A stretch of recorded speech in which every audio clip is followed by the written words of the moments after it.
Olá, pessoal! Vamos dar continuidade ao estudo do sistema digestório e nessa aula nós vamos falar sobre o estômago simples.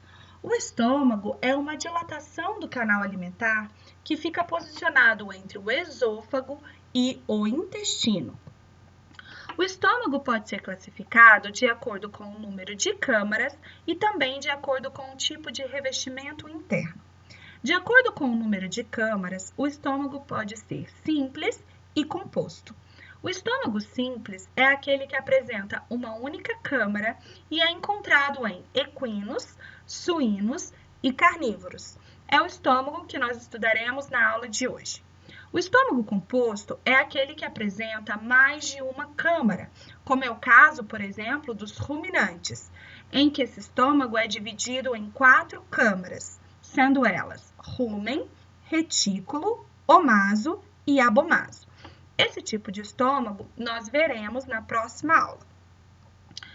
O estômago apresenta 2 tipos de mucosa no seu revestimento interno.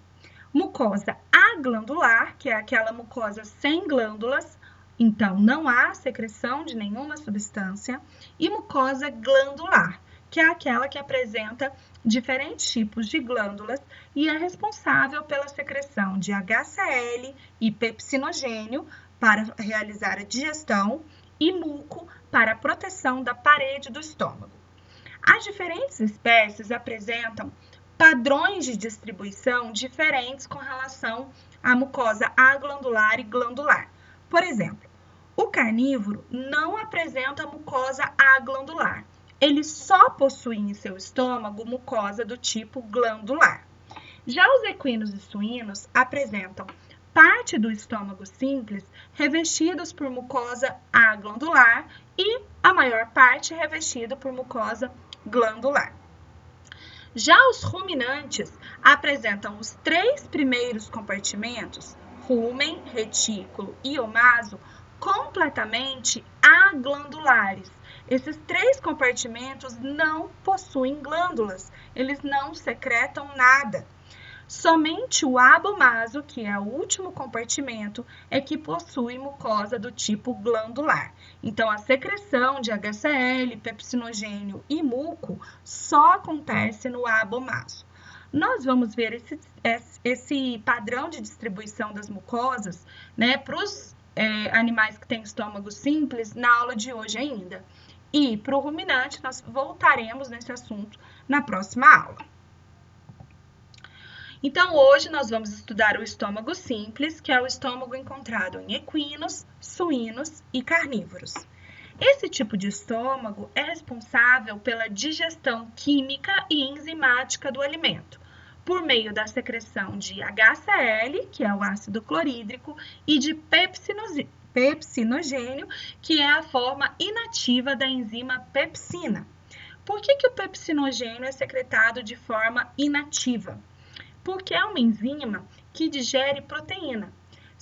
Se ela fosse secretada na sua forma ativa, ao longo do seu caminho até chegar na luz do estômago, ela iria corroer, digerir a própria parede do estômago. Então, ela é secretada sob a forma de pepsinogênio e uma vez que ela está na luz do estômago, ela entra em contato com HCl e se torna a sua forma ativa, que é a pepsina, responsável por iniciar o processo de digestão de proteínas. Aí vocês podem se perguntar, por que depois de ativada, a pepsina não digere a parede do estômago? Porque existe um revestimento de muco na parede do estômago, também secretado pela própria mucosa glandular do estômago. Tem alguns tipos de glândulas que secretam muco, que vão revestir a parede do estômago e protegê-lo contra a sua própria autodigestão. Muitas vezes, a produção desse muco pode estar diminuída, como é o caso, por exemplo, quando a gente faz uso dos medicamentos chamados de anti-inflamatórios não esteroidais. É o caso desses analgésicos que a gente usa com frequência. Por exemplo, nimesulida, dipirona, paracetamol, aspirina, diclofenaco, tá? São medicamentos que diminuem a produção do muco e, com isso, deixam a parede do estômago mais exposta à ação do ácido e da pepsina. Por isso que a gente pode ter aí casos de gastrite, úlceras gástricas, inclusive com sangramentos, tá? Existem outros fatores, tá, pessoal, que podem diminuir a produção do muco. Por exemplo, em humanos, o fumo também diminui a produção de muco, tá? Outros fatores podem aumentar a produção de ácido. Então, assim, nós temos várias possibilidades aí para que o ácido clorídrico e a pepsina cheguem até a parede, até a mucosa do estômago. Gente, por favor, não confundam mucosa com muco, tá? Mucosa é a parede, muco é o produto de secreção. Então, o muco protege a mucosa, ok?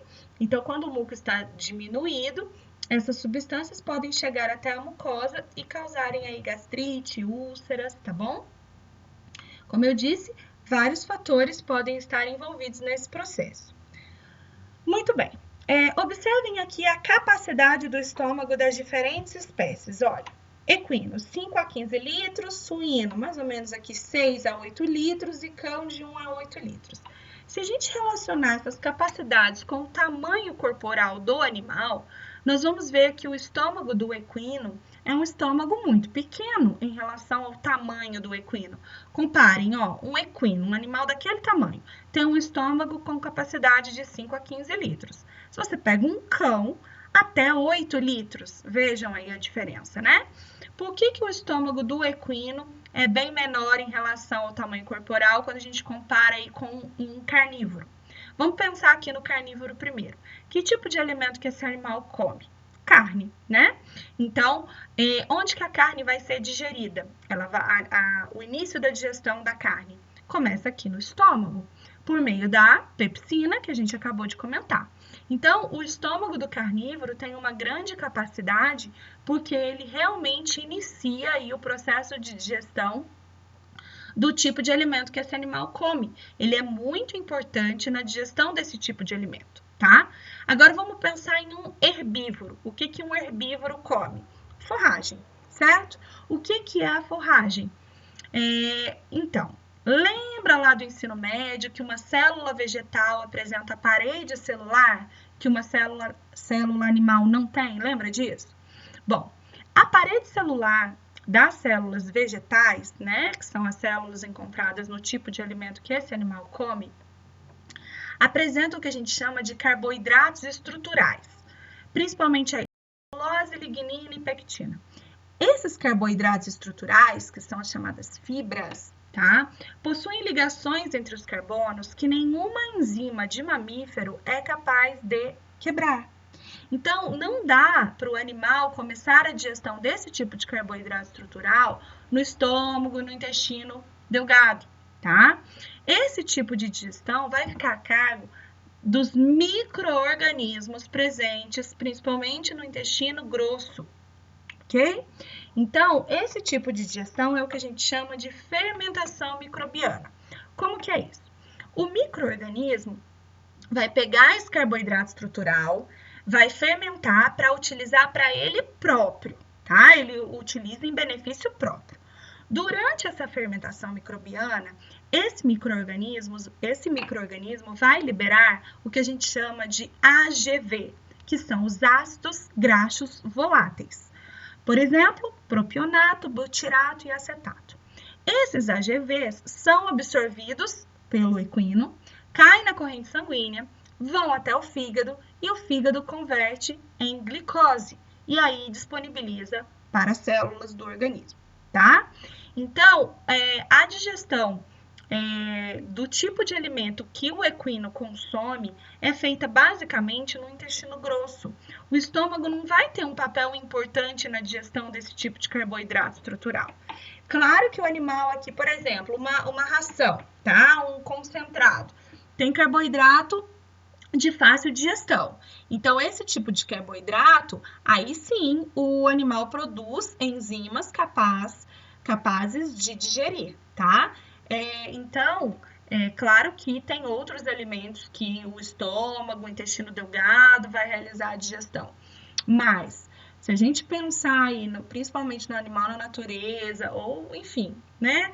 A maior parte da alimentação desses animais é forragem, é alimento que a gente chama de alimento fibroso, é um alimento rico em carboidrato estrutural. Então, o animal precisa aproveitar esse carboidrato estrutural.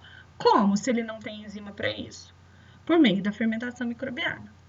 No ruminante, gente, essa fermentação microbiana vai acontecer no rumen. Nós vamos falar disso na próxima aula, tá bem? Mas nos animais herbívoros que não possuem rumen, essa fermentação acontece no intestino grosso, principalmente no seco e no cólon, tá ok?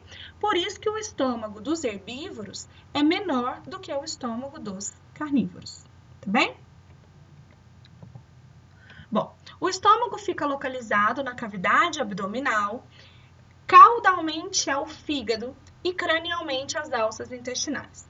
Então, essa daqui é uma vista ventral da cavidade abdominal, o animal está em decúbito dorsal, né? Então, nós estamos numa vista ventral.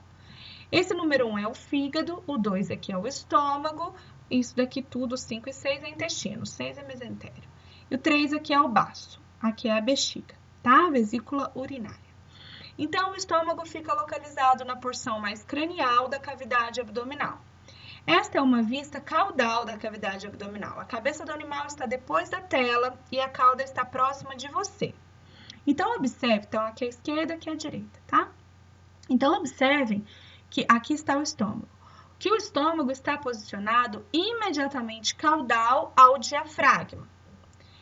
O diafragma, por sua vez, está caudal ao ao fígado. O fígado, por sua vez, está caudal ao diafragma.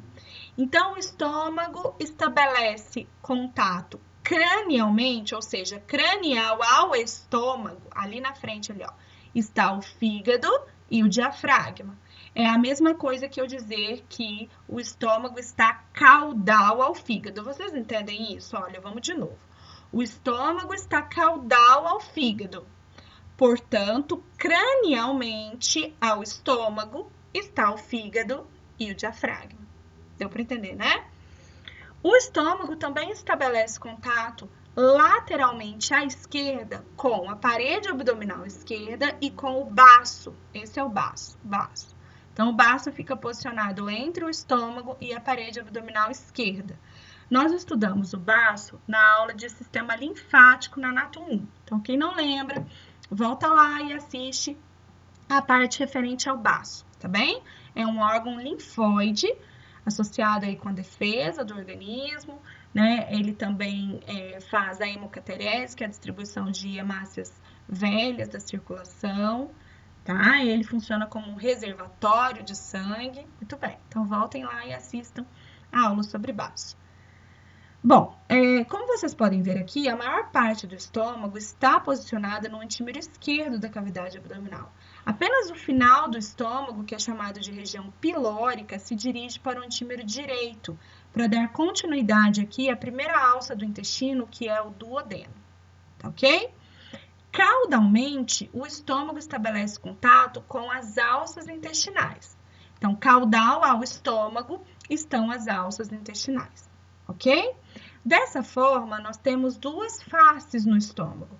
Uma face que está em contato com o fígado e o diafragma, lá na frente, que a gente não está vendo ela por aqui, ela vai estar lá depois da tela, que é a face parietal. E essa face que está voltada caudalmente em contato com as alças intestinais, que é a face visceral. Então, eu trouxe um vídeo aqui para a gente entender a posição do estômago. Ver também essa sintopia, que é a relação que o estômago estabelece com as demais vísceras. Então, vamos ver aqui no vídeo. Só para mostrar aqui, gente, o estômago também apresenta duas curvaturas. Curvatura maior e curvatura menor, porque eu vou comentar delas no vídeo, tá? Mas depois nós vamos falar mais delas. Então, vamos ver o vídeo aqui. Então, pessoal, vejam aqui, ó. Esse é o diafragma, aqui é uma vista ventral da cavidade abdominal. Esse é o fígado com a vesícula biliar, tiramos o diafragma. Vamos retirar o fígado agora para ver o estômago. O estômago apresenta duas faces. Essa face é a face parietal, que fica voltada cranialmente. Ela estabelece contato com o fígado e o diafragma, que aqui já foram retirados. Percebam que existe uma inclinação da face parietal no sentido dorso-cranial. Então, ela está voltada para cima e para frente. Lateralmente à esquerda, nós temos aqui o baço. Então, lateralmente à esquerda, o estômago estabelece contato com a parede abdominal esquerda, que aqui já foi retirada, e com o baço.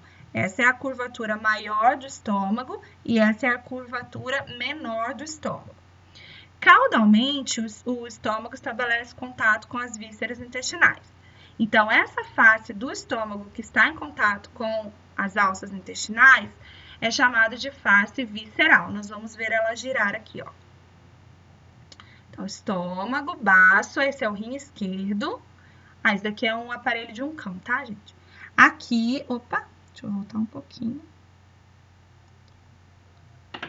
Aqui é a face visceral do estômago, que está em contato com as alças intestinais. Vamos continuar, olha, tá? Aqui, então, peraí, vamos voltar aqui para vocês verem de novo.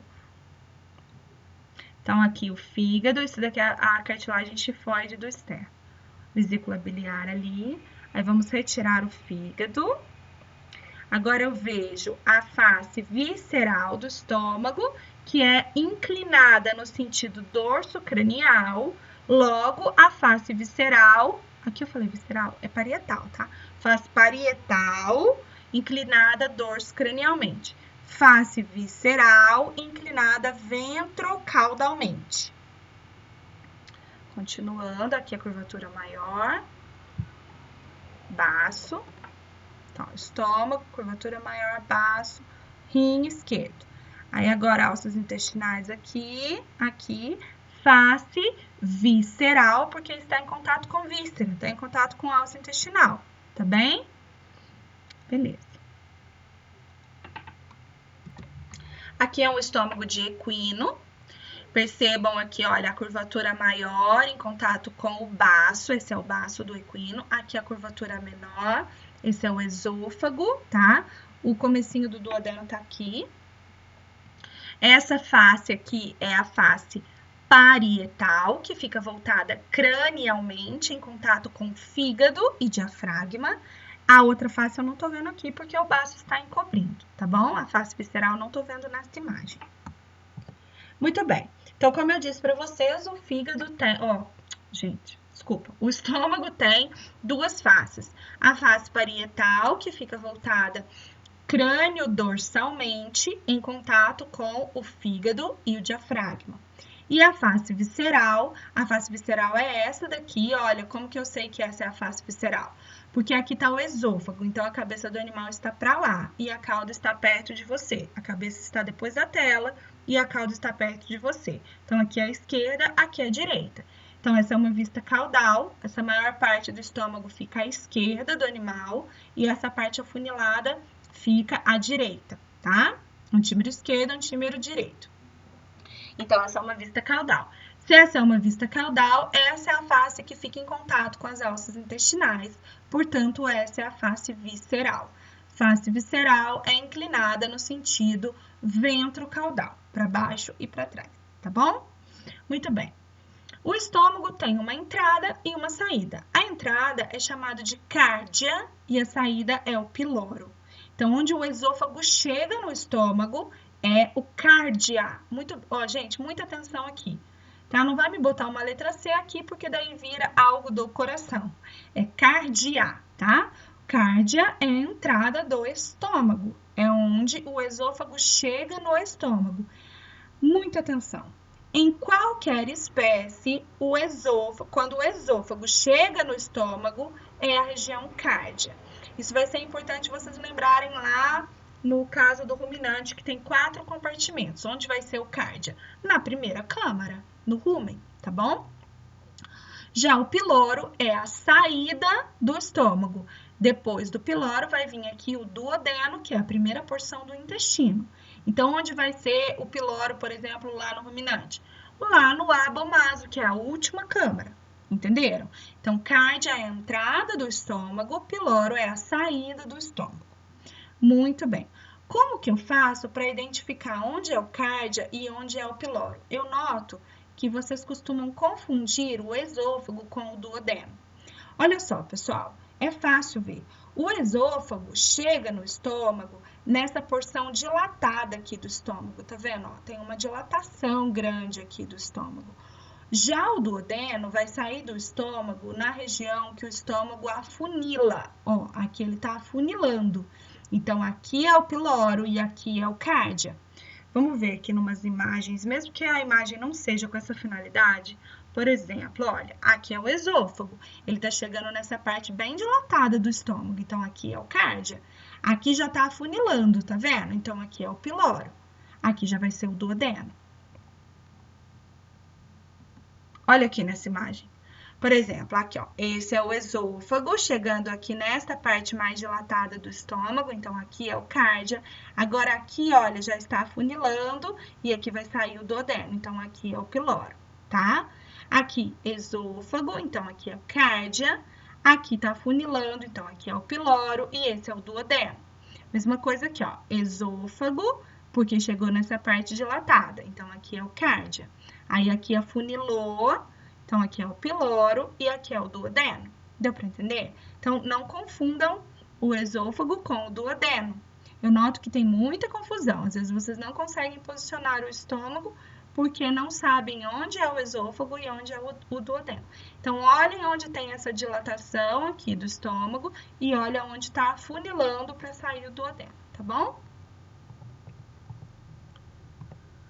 Então, agora nós vamos passar para a morfologia externa do estômago, vamos identificar aí as suas regiões externamente, tá? Não confundam depois com a morfologia interna que nós vamos abordar. Então, o estômago tem esse formato de letra J, comprimido crânio-caudalmente. Então, ele é achatado, tá? Ele é achatado no sentido crânio-caudal. Como eu disse, aqui é o esôfago, aqui é o duodeno. A chegada do esôfago no estômago, essa região do estômago, é o cárdia e a saída aqui é o piloro, tá? O estômago, pessoal, apresenta duas curvaturas, como a gente já tinha comentado ali naquele videozinho. A curvatura menor é essa daqui e a curvatura maior, que é essa daqui. Então, lembrando, a curvatura menor fica voltada cranialmente, enquanto que a curvatura maior fica voltada caudalmente. Aí, o estômago apresenta duas incisuras. Incisuras são reentrâncias. Onde o esôfago chega e forma aqui um ângulo com a parede do estômago, esta é a incisura cárdica, porque ela está na região cárdia. Ô, gente, é cárdica. Não tornem a palavra referente ao coração, hein? Cárdica. Tá? E esta incisura que fica, vamos dizer, aprofundando a curvatura menor, é a incisura angular. Essa incisura é bem profunda no estômago de carnívoros, tá? Mas todos os animais têm.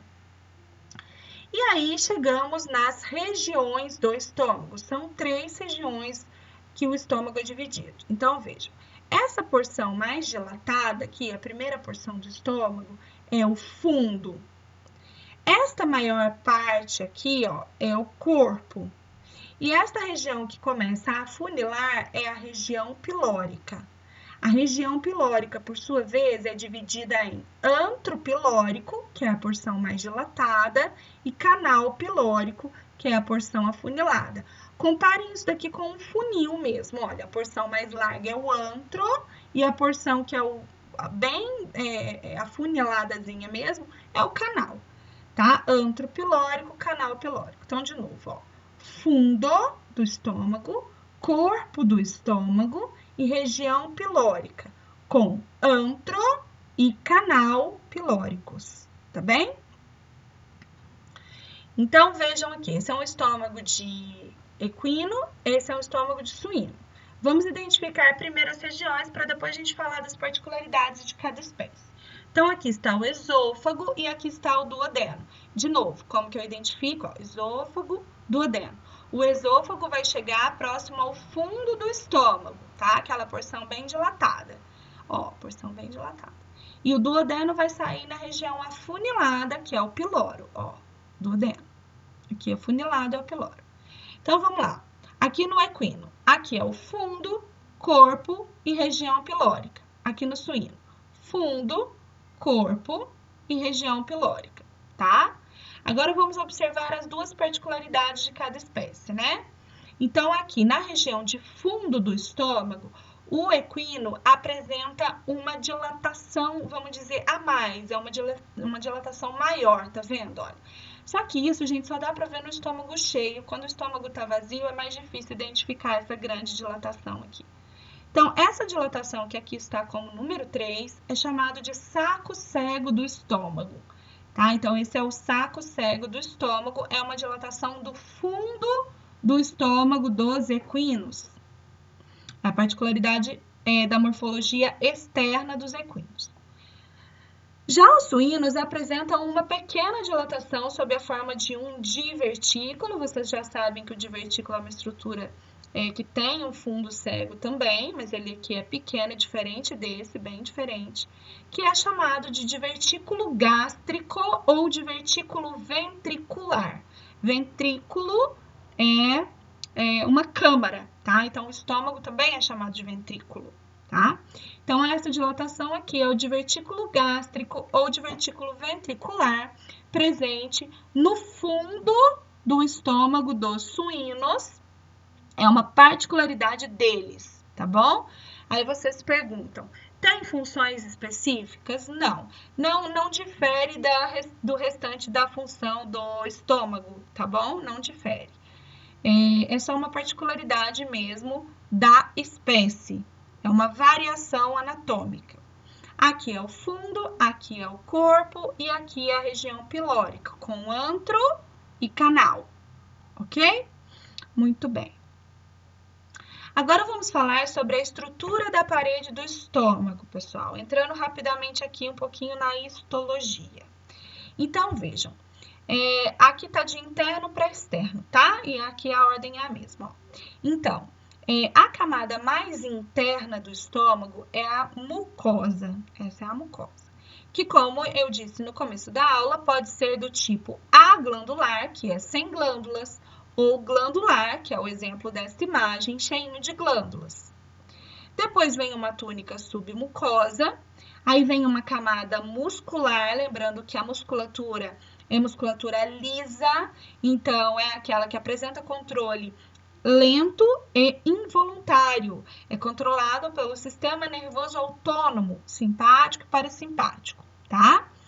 Lembrando, o simpático vai inibir a motilidade da musculatura gástrica, enquanto que o parasimpático estimula a motilidade da musculatura gástrica. E a camada mais externa é a túnica serosa. Qual mesmo que é o nome da túnica serosa da cavidade abdominal e de todas as vísceras que ela reveste? Peritônio. Então, o peritônio reveste a cavidade abdominal, a parede da cavidade, né? E também as vísceras. Então, o peritônio reveste o estômago. E aí nós vamos entender o que são, né, os omentos, maior e menor. Então, eu vou começar nas explicações agora no sentido contrário, tá? Vou começar na serosa, depois muscular e depois a mucosa. Então, vamos lá. Ó. Então, como eu disse para vocês, o estômago é revestido pelo peritônio. O peritônio reveste tanto a face parietal quanto a face visceral. Gente, atenção aqui, ó. Esta é uma imagem, uma vista que seria para nós na veterinária, uma vista cranial. A cabeça do animal está perto de você e a cauda está depois da tela, tá? O animal está de frente para você. Aqui o fígado foi levantado para a gente conseguir ver o estômago, senão não ia dar para ver o estômago. Eu não consegui uma imagem de animal para mostrar o aumento menor aqui no esquema, tem foto, mas eu precisava de um esquema. Então, essa daqui é de humano, mas dá para a gente entender, tá? Então, essa face que eu estou vendo aqui é a face que está em contato com o fígado, é a face parietal. A face do outro lado da tela é a face visceral em contato com o intestino, tá bom? Para o animal é assim. Muito bem. Então, o peritônio, gente, reveste a face parietal e também reveste do outro lado a face visceral. Aí, essas duas lâminas de peritônio, a que está na face parietal e a que está na face visceral do outro lado, quando elas chegam nas curvaturas, curvatura menor e na curvatura maior, elas se encontram. Então, o peritônio que está revestindo essa face vai continuar aqui, ó. E do outro lado a mesma coisa. E esse encontro vai continuar além das curvaturas do estômago. Olha aqui que esse peritônio continuou, tá vendo? Continuou para cá e continua para cá também, ó. Então, essas duas lâminas de peritônio que se encontram nas curvaturas do estômago e continuam além do estômago são chamados de omento. O omento que sai da curvatura menor é o omento menor.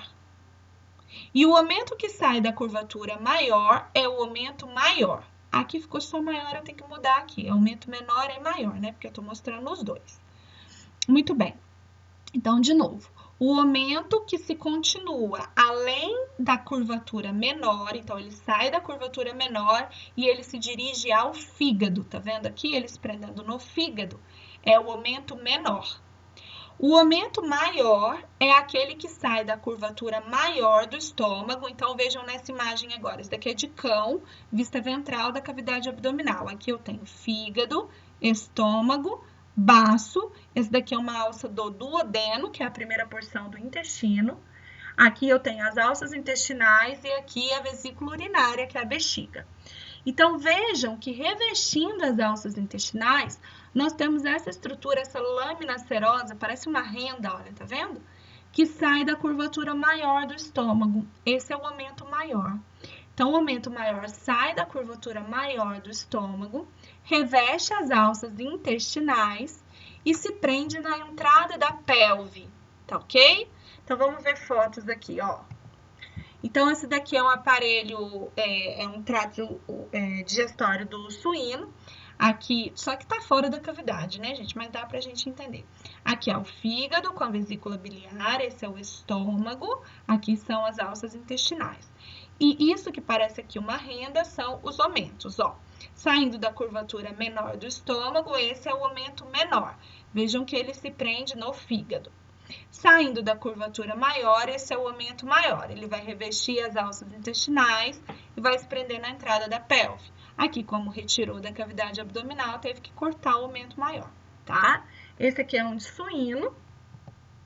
Esse daqui é um de carnívoro, ó. Esse é de cão. Tá vendo? Então, esse daqui é o aumento maior, ó. Isso já é uma peça que já foi formalizada, né? Então, a coloração muda um pouco. Mas a coloração do tecido adiposo aqui, que permeia essa lâmina dupla de peritônio, que é o aumento, é mais amarelado no carnívoro mesmo, tá? No carnívoro e no equino, a gordura é mais amarelinha assim. Pessoal, então, de novo, o que é o aumento? O aumento é uma lâmina dupla de peritônio, que se continua após as curvaturas do estômago. O aumento menor sai da curvatura menor e vai para o fígado, e o aumento maior sai da curvatura maior, reveste as alças intestinais e se prende na entrada da pelve, tá? Então, é uma lâmina dupla de peritônio. Ficou claro? Deu para entender o que é o aumento? Muito bem, pessoal. Agora vamos para a camada muscular. Como eu disse, a camada muscular é musculatura lisa, então é controle lento e involuntário, controlado aí pelo sistema nervoso autônomo, sendo que o parasimpático estimula a motilidade gástrica e também a secreção de gastrina, eu vou falar mais pra frente, e o simpático inibe a motilidade da musculatura, tá bom? A musculatura do estômago é disposta em 3 camadas, sendo elas uma camada mais externa, que é longitudinal, então as fibras vão percorrer o estômago no sentido do eixo mais longo do estômago, é essa aqui. Uma camada média, que é uma camada circular, então essa musculatura vai fazendo círculos aqui, né, pegando todo o estômago.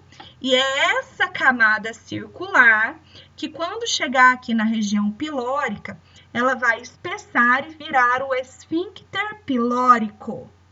O esfíncter pilórico, pessoal, controla a taxa de passagem. O que é essa taxa de passagem? É o trânsito do alimento do estômago em direção ao duodeno. Então, o que acontece aqui? Por exemplo, imagina que o animal, ou você mesmo, pensa lá numa churrascaria, comeu muita gordura, comeu muita gordura. A gordura chega aqui no duodeno, porque é lá que ela vai ser digerida, e ela precisa de um tempo para essa digestão. Precisa vir a bile do fígado, né, produzida lá pelo fígado, precisa vir as enzimas pancreáticas para fazer a digestão aí dessa gordura. Imagina uma grande quantidade de gordura no duodeno.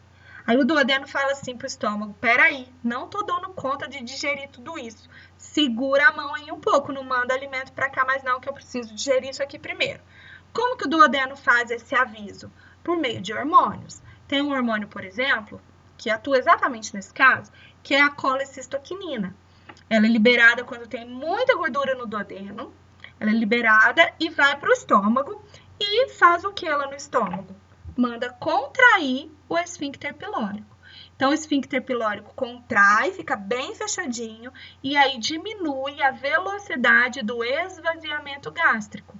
Então, o alimento fica preso aqui no estômago até o duodeno conseguir digerir o que está ali. Aí depois relaxa o esfíncter e o alimento passa. Esse hormônio também faz, por exemplo, a contração da vesícula biliar. Para quê? Para mandar mais bile para o duodeno, para poder digerir essa gordura, tá bom?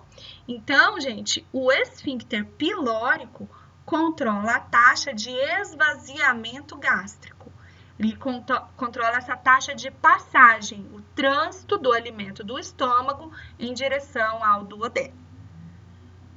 Ele é formado pela camada de musculatura circular do próprio estômago, tá bem? E por último, vem a camada de fibras oblíquas. Esta camada é a mais interna da musculatura e fica posicionada, ela fica localizada apenas no fundo e no corpo do estômago. Ela não chega na região pilórica, a camada de fibras oblíquas, tá bem? Aí vocês devem estar se perguntando, ah, meu Deus, e cadê o esfíncter cárdico? Que eu comentei com vocês na última aula sobre esôfago. Então, vamos lembrar que o esfíncter cárdico, que é esse daqui, então observem, ó, o esôfago aqui, diafragma, continua o esôfago, chegamos no estômago. Olha o cardio aqui, que é bem a entrada do estômago. Observem que o esfíncter cárdico é um espessamento da musculatura do esôfago. E o que ele controla, pessoal? Ele controla, ele fecha aqui para não voltar alimento que está no estômago para o esôfago. Então, gente, é o contrário do esfíncter pilórico, tá? Aqui é para não deixar o alimento voltar. Por que o alimento não pode voltar do estômago para o esôfago? Porque o alimento que já está no estômago está misturado com ácido. Na parede do estômago, como a gente já comentou, tem um muco que protege, né, a parede contra a ação do ácido. Mas no esôfago não tem. Lembra que no esôfago não tem glândulas, né? Então não tem secreção de nada ali. Aí o que acontece? Se o alimento cheio de ácido voltar para o esôfago, esse ácido vai lesionar a parede do esôfago, né? Vai causar o que a gente chama de esofagite. Por isso que existe o esfíncter cárdico, para não deixar esse alimento voltar. Lembrando que o esfíncter cárdico é formado por um espessamento da musculatura do esôfago, ok? Atenção, pessoal, muito importante aqui. O equino possui um esfíncter cárdico muito desenvolvido. Vai vir uma imagem mais para frente, tá? E esse esfíncter cárdico do equino muito desenvolvido impede o animal de regurgitar, de vomitar e também de eructar, que é eructar é eliminar gases via oral, tá? Então, o gás voltar aqui pelo esôfago, é o arrotar, né, que a gente chama. Tá? Então, o equino não consegue vomitar, não consegue eructar, não consegue regurgitar devido ao esfíncter cárdico dele ser muito desenvolvido. Se um equino estiver vomitando, tá grave o caso, tá bem grave, tá bom? Muito bem. Então, agora vamos passar para a camada mais interna do estômago, que é a mucosa. Como eu disse para vocês, existem dois tipos de mucosa no estômago: mucosa aglandular e mucosa glandular. Esses dois tipos, a distribuição deles, né, o padrão de distribuição varia de acordo com a espécie. Então, vamos começar aqui com o carnívoro. Gente, Atenção, porque os nomes, tá? Estão relacionados com aquelas regiões externas do estômago, fundo, corpo e região pilórica, apenas aqui no carnívoro. Nas outras espécies não respeita muito a região não, tá? Então agora lembrem-se que esse desenho aqui é da mucosa, é a camada mais interna do estômago. Depois a gente tá vendo ele por dentro. É como se ele tivesse aberto e cortado, tá bom? Cortado e aberto. Bom, então vamos lá. O carnívoro, pessoal, não possui mucosa aglandular no estômago. Vejam que a mucosa aglandular do carnívoro parou no esôfago. Ó, isso aqui é esôfago. Esôfago, esôfago. No estômago, o carnívoro só tem mucosa glandular. Então, tudo isso aqui, ó, o branco, o vermelho e o azul, são mucosa, é uma mucosa com glândulas, ó, glândulas, glândulas, glândulas, glândulas, tá vendo? Então, de novo, o carnívoro não possui mucosa aglandular no estômago. Ela fica restrita ao esôfago. No estômago, ele apresenta, então, a mucosa glandular, que é aquela que tem glândulas e secreta. Quais são as regiões de glândulas aqui? São 3 tipos de glândulas. Região de glândulas cárdicas, que é essa branquinha bem estreita, fica na região cárdia do carnívoro, só do carnívoro que fica aqui na região cárdia, tá? Esta região secreta muco, que vai proteger a parede do estômago. Então, região de glândulas cárdicas fica no cárdia e secreta muco. Depois vem a região de glândulas fúndicas. Gente, olha aqui, por favor, como é que escreve, ó. Fúndicas de fundo. Não é fúngica de fungo, é de fundo do estômago. Então, a região de glândulas fúndicas, também chamada de região de glândulas próprias, é essa vermelha. Não precisa dessa separação clara e escura aqui do cão, não, tá? Região de glândulas fúndicas fica no fundo e no corpo. Fundo e corpo do estômago. Secreta HCl e pepsinogênio. Então, é a região que secreta o ácido clorídrico e a enzima que vai iniciar o processo de digestão de proteínas.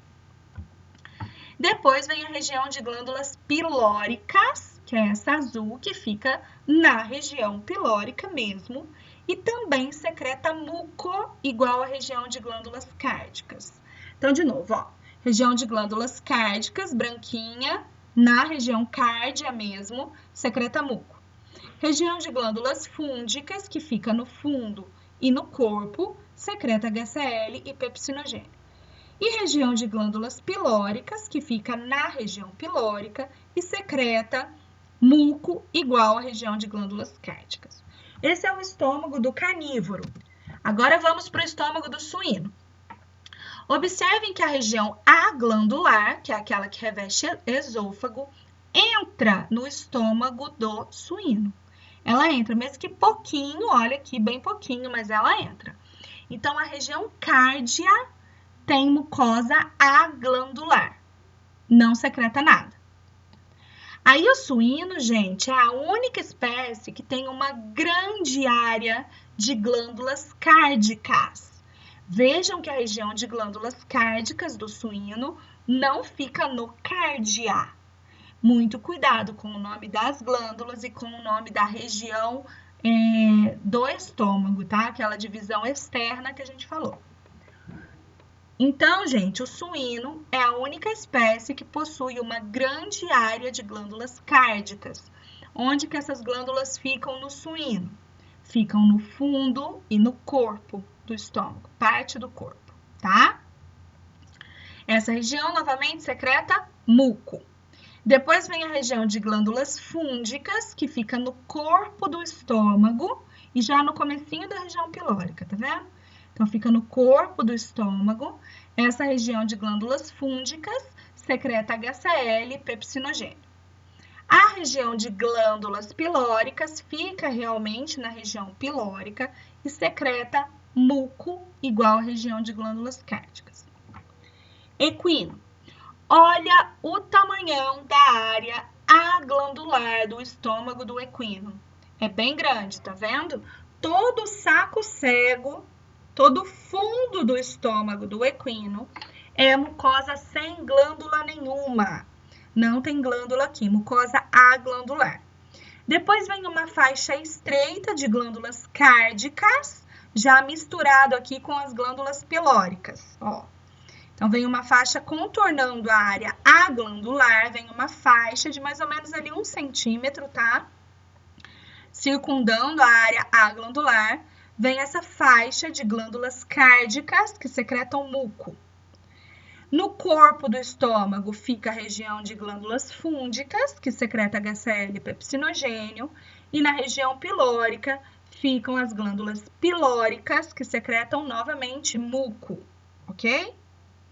No estômago dos ruminantes, como eu disse, as 3 primeiras câmaras, rumen, retículo e omaso, possuem mucosa aglandular, completamente sem glândulas, não tem secreção de nada aqui. No abomaso, tem a mesma distribuição do estômago de um carnívoro. Vejam, a entrada do abomaso é a região de glândulas cárdicas. Fica na região cárdia, gente? O que vocês acham? Não. Cárdia fica aqui, ó. Esôfago, chegou no estômago, é cárdia. É diferente de região de glândulas cárdicas. Glândulas cárdicas fica na entrada do abomaso. Aí, região de glândulas fúngicas no corpo, no fundo e no corpo. E região de glândulas pilóricas no piloro. Lembrando, região de glândulas cárdicas, muco. Região de glândulas fúngicas, HCl e pepsinogênio. E região de glândulas pilóricas, muco novamente, que protege a parede do estômago, tá bem? Aqui tem algumas imagens, então, das diferentes espécies, né? E é muito legal, gente, porque dá pra ver a diferença na coloração da mucosa, tá? Lá na peça mesmo, no formol, dá pra gente ver a diferença na coloração. Então, observem esse estômago aqui, aberto. Esta área bem branquinha, a mucosa parece que é mais grossa, tá vendo? E bem branquinha, é a região aglandular. Lembra que o carnívoro não tem mucosa aglandular no estômago, então isso daqui é esôfago. Aqui é o esôfago, ó, esôfago, tá vendo? Bem branquinho. Então, região aglandular fica só no esôfago. Já no estômago, essa área aqui é a região de glândulas cárdicas. Essa área toda aqui é a região de glândulas fúngicas. No cão tem uma área clara e uma área escura, mas é região de glândulas fúngicas. Cárdia secreta muco, fúngicas secretam HCl e pepsinogênio. E essa área que volta a ficar clara é a região de glândulas pilóricas, que secretam novamente muco, tá? Então, região de glândulas cárdicas, região de glândulas fúngicas e região de glândulas pilóricas. Aqui eu coloquei um estômago fechado para a gente lembrar as regiões externas, né? Cárdia, aqui fundo e corpo, e aqui região pilórica, com antro e canal. E aqui já é o duodeno, tá?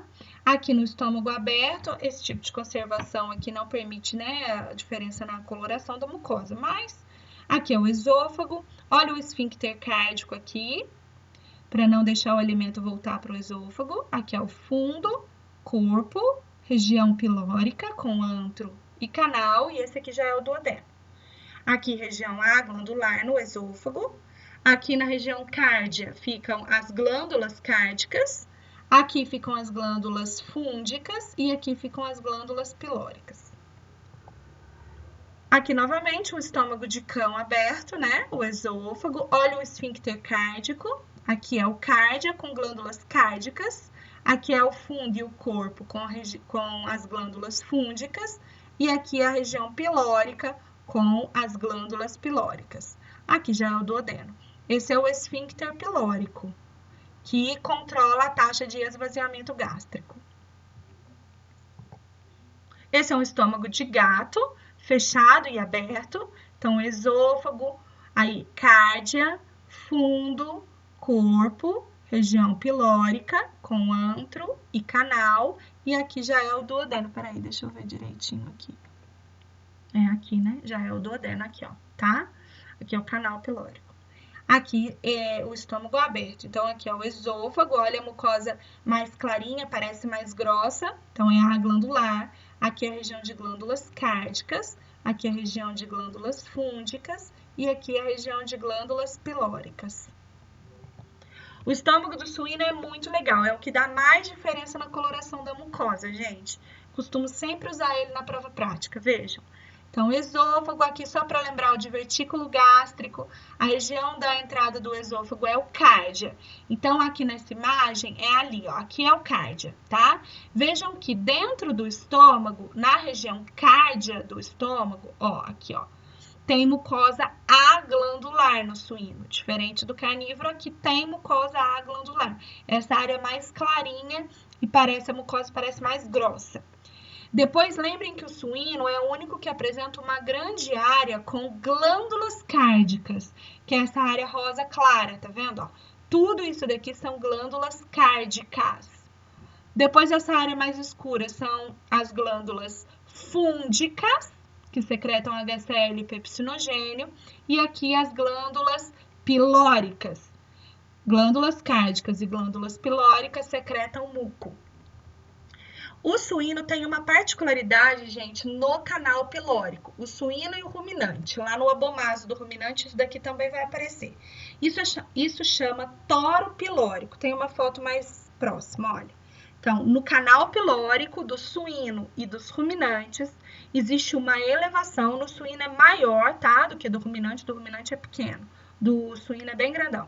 Chamado de toro pilórico. Essa elevação ajuda no fechamento do canal pilórico, ok? E aqui chegamos no estômago do equino. Então, vejam, esse é o esôfago. Olha o tamanho aqui do esfíncter cárdico. Então, a musculatura do esfíncter cárdico do equino é muito desenvolvida, é o maior de todos, e ele impede o animal de vomitar. Aqui é o cárdia. Toda essa área de mucosa bem clarinha e parecendo mais grossa, ó, é mucosa aglandular. E tudo aqui é glandular. Na mucosa glandular, nós vamos ter uma faixa de glândulas cárdicas. Esta área que são as glândulas fúndicas. E esta área que são as glândulas pilóricas. Isso daqui já é o duodeno. Esse é o esfíncter pilórico, tá?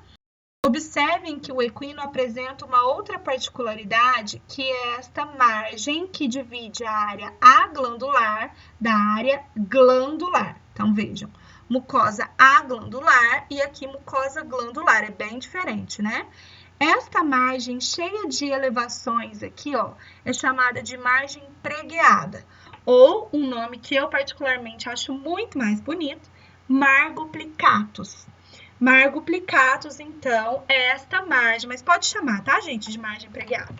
É esta margem que separa, desculpem, peraí, que separa a área aglandular da área glandular. Então, é essa margem toda cheia de pregas aqui, chama margoplicatus, tá ok? Ela é muito, muito nítida aqui no equino, ó. Muito nítida. Tem mais imagens, vejam. Então, olha, aqui é o estômago, né, do equino aberto, aqui é a região cárdia, ó, esse é o esôfago, aqui é a região cárdia, aqui é o piloro com o duodeno, tá? Aqui é o cárdia, o esôfago não tô vendo nessa imagem, e aqui já é o duodeno. Então, muito bem, essa área de mucosa bem clarinha aqui é a região aglandular. Tá? Isso aqui são parasitas, olha, aqui eles foram retirados, deixaram esses buraquinhos aqui no estômago, vocês vão estudar eles na aula de parasitologia. Depois vem a mucosa glandular, que é toda essa área aqui. Então, circundando aqui a margem pregueada, nós temos a região de glândulas cárdicas, não dá muito bem para ver a diferença de coloração, mas fica aqui mais ou menos 1 centímetrozinho, em volta da margem pregueada. Depois essa área mais escura é a região de glândulas fúndicas, aqui e aqui, e essa área aqui e aqui é a região de glândulas pilóricas, tá? Então, cárdicas, fúndicas e pilóricas, glândulas, né? Cárdicas e pilóricas secretam muco e as fúndicas secretam HCl e pepsinogênio. E aqui já é o duodeno. Bom, pessoal, Agora vamos falar sobre a irrigação do estômago, porque é muito importante aí nos casos de cirurgias, tá bom?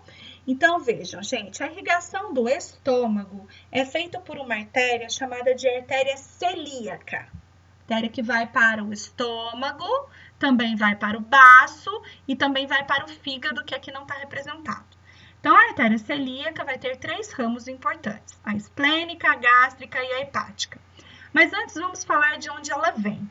A artéria celíaca pode ser um ramo direto da aorta abdominal, tá? Ou então ela pode sair de um tronco chamado tronco celíaco mesentérico, que por sua vez é um ramo da aorta abdominal. Então, ela pode sair diretamente da aorta, vamos imaginar que a aorta está passando aqui em cima, enviou aí na aorta abdominal, tá? Enviou como primeiro ramo a artéria celíaca. Ou então, a aorta abdominal vai enviar um tronco chamado de celíaco mesentérico, que vai se dividir em artéria celíaca e artéria mesentérica cranial, que vai para o intestino. Então, a artéria celíaca se divide em artéria esplênica, que vem para o baço, artéria gástrica, que vai vir aqui para o estômago, e a artéria hepática, que vai para o fígado. Pronto, que simples, né? Bom, vamos analisar aqui o esquema. Eu coloquei 2 imagens, tá, gente? É a mesma coisa, só para vocês verem que é o mesmo padrão de distribuição para o carnívoro aqui e para o equino. Então, vejam. Então, vamos acompanhar todos os ramos. Ó, a artéria celíaca emitiu a artéria esplênica, que vai irrigar o baço. Vejam os vários raminhos aqui para o baço. Mas a artéria esplênica também vai irrigar, olha, a curvatura maior do estômago. E nesse ponto, então, ela vira a artéria gastroepiploica esquerda.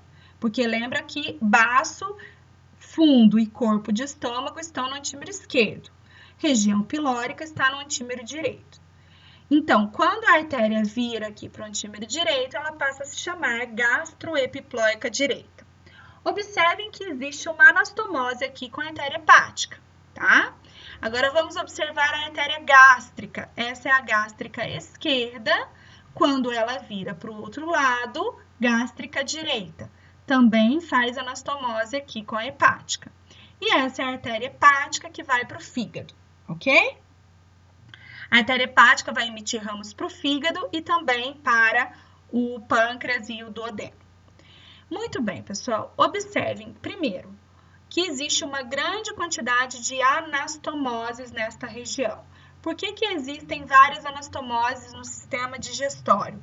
Tanto aqui no estômago, também vai existir muitas anastomoses no intestino. Por quê? Vocês lembram disso da Nato 1? Na aula sobre vasos sanguíneos, nós falamos das 3 situações que acontecem em anastomoses. Esse daqui é um exemplo. É quando o órgão tem atividade intermitente, ou seja, ele trabalha mais em certos períodos e menos em outros. Então, quando o estômago está fazendo a digestão do alimento, ele está trabalhando muito. Então, vem um fluxo sanguíneo intenso. Quando ele está no processo de repouso, né? Quando ele está no processo ali, quando o animal está em jejum, ele não está trabalhando. Então, o fluxo sanguíneo é desviado, tá? Então, existem as anastomoses para controlar o volume de sangue que chega até o estômago. Intestino, mesma coisa, tá bom? Esse é um ponto. Segundo ponto, vamos imaginar que o animal tenha passado por um acidente. Aconteceu aí, sei lá, um acidente automobilístico é comum. É um atropelamento.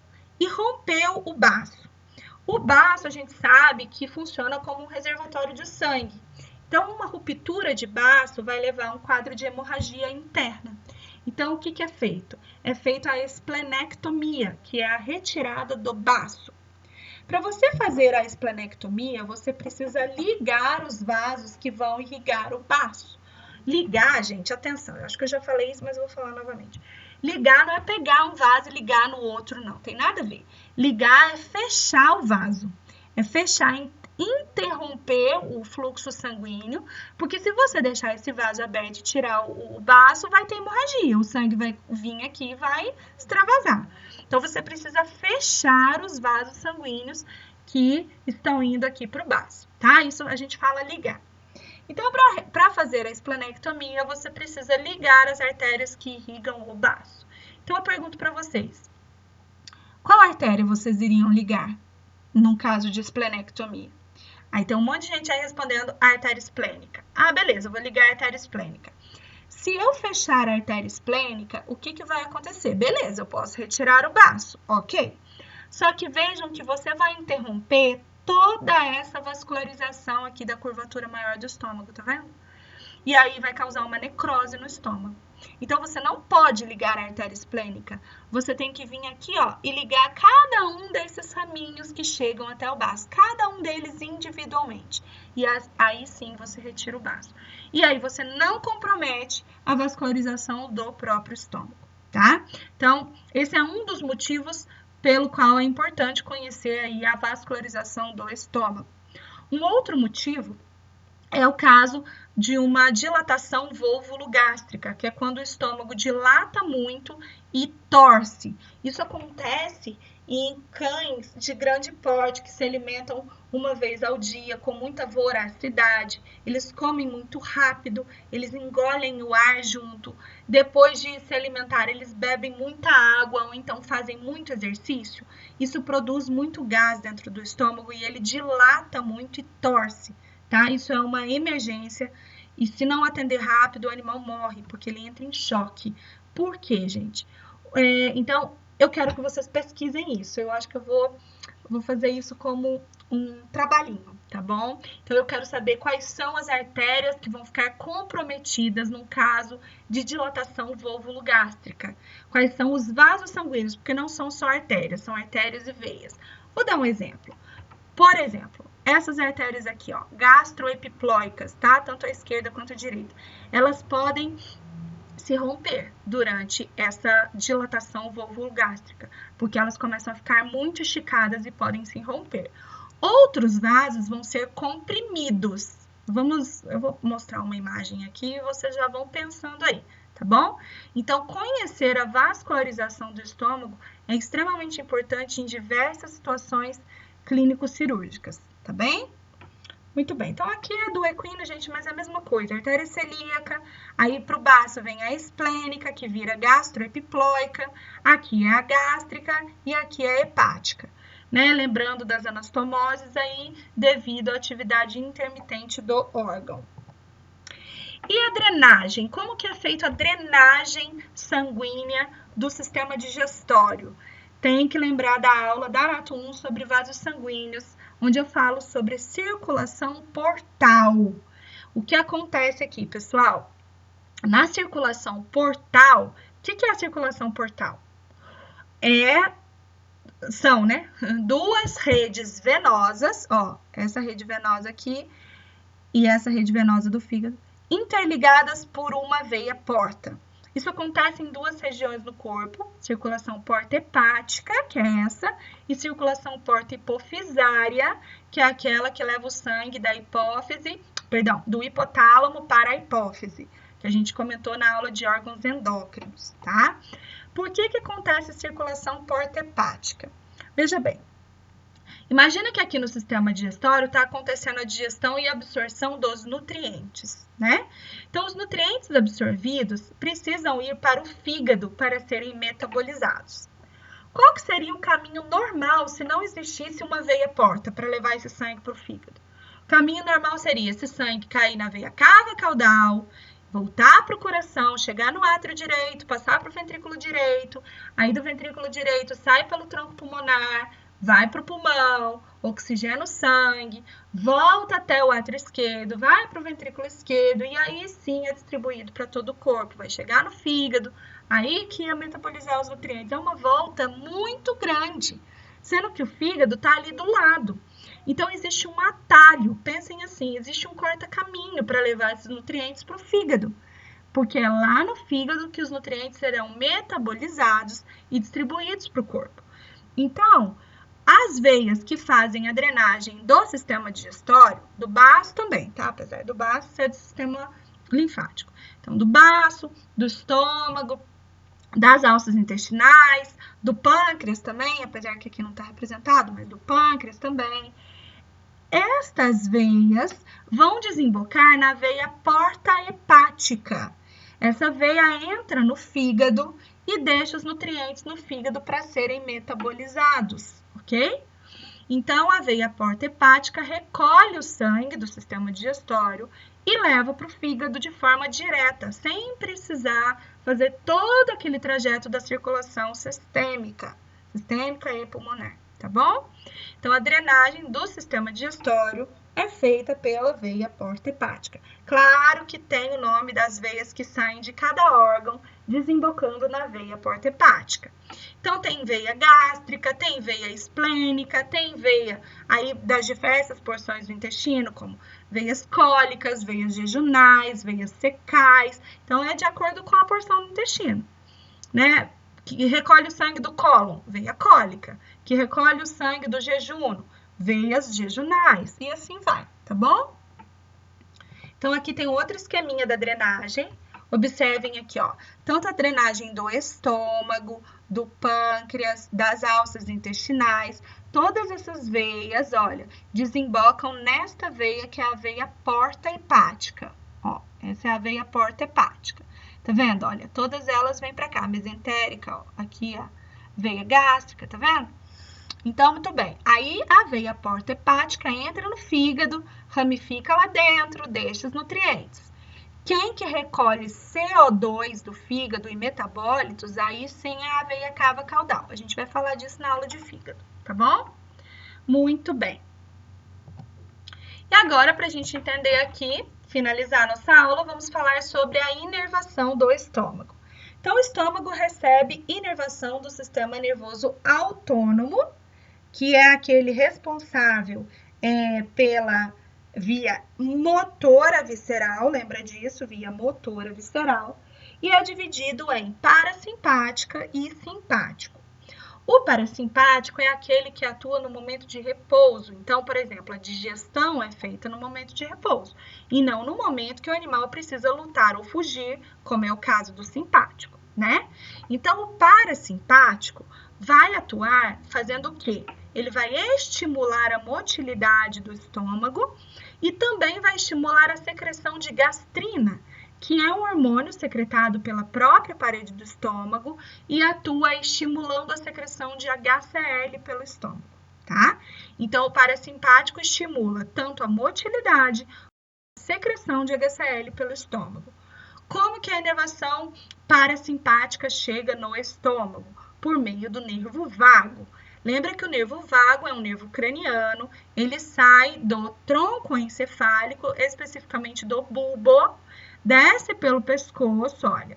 Então, ele inerva a laringe, ele inerva vísceras da cavidade torácica, ele passa o diafragma e inerva as vísceras da cavidade abdominal também.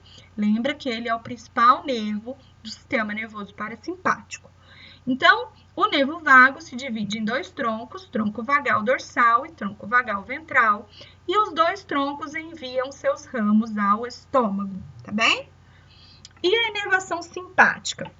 A inervação simpática vai fazer o contrário, vai inibir a motilidade gástrica, porque a inervação simpática é aquela que atua no momento de luta ou fuga. Então, a última coisa que o animal precisa fazer é digestão no momento de lutar ou fugir, né? Então, a inervação simpática vai inibir a motilidade do estômago. Como que ela é feita? Lembra que a inervação simpática sai da medula espinhal, ó, medula espinhal, de T1 a L2. Lembra disso? Então, muito bem, sai de T1 a L2. Os neurônios pré-ganglionares são curtos e vão formar de forma paralela à medula o tronco simpático. Esse é o tronco simpático. O tronco simpático envia os neurônios pós-ganglionares até a víscera. Então, a principal inervação simpática para o estômago vem de dois gânglios importantes aqui, que é o gânglio celíaco e o gânglio mesentérico cranial. Tá? Então, esses gânglios vão fazer a inervação simpática aqui do fígado, do estômago, do pâncreas, da porção inicial do intestino. Nós vamos falar disso na aula de intestino, tá bem? Lembrando, o simpático, então, vai inibir a motilidade da musculatura do estômago, ok? Muito bem, pessoal. Então, por hoje é isso. Na próxima aula, nós vamos estudar o estômago composto, que é o estômago dos ruminantes. Muito obrigada pela presença e até a próxima aula.